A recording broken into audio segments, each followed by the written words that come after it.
Mr. Jealous, welcome to Explorations in Black Leadership.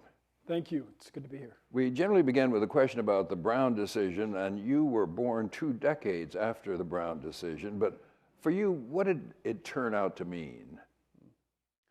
Well, I guess, the first memories I have associated with it were being on the desegregation bus.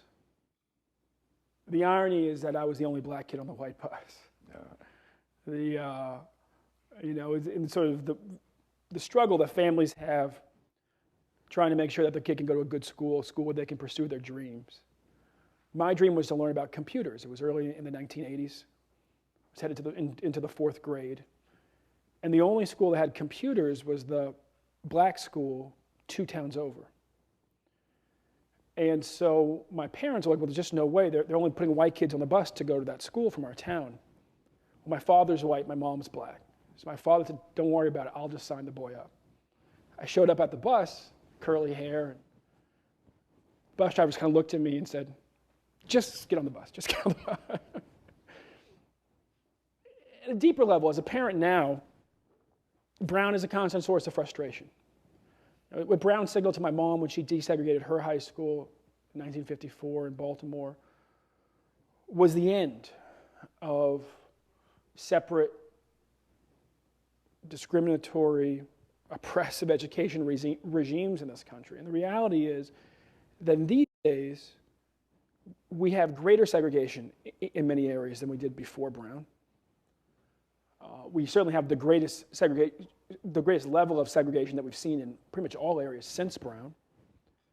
And you have children who grow up with just as little hope of really being able to achieve their dreams as the children we saw in Kenneth Clark's Black Doll studies. Brown should be a great sore on the American conscience. It should be something that the entire country is eager to fulfill the mission of. And our role at the NAACP is really to make sure that the country doesn't forget its obligation to ensure that all kids have access to a quality education until that's actually achieved. I've got some research here that says that you are quoted in Columbia College Today suggesting that while Brown led to the desegregation of many areas of public life, schools have been the exception. What about the other areas of life? Did it have an impact there?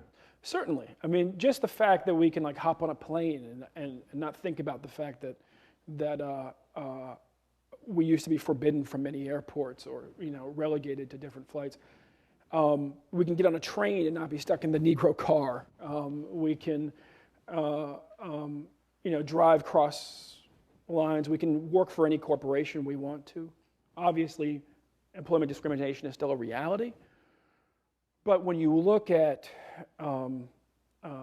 just the way that life has normalized and so many barriers have been removed, much of that, if not all of it, goes back to Brown.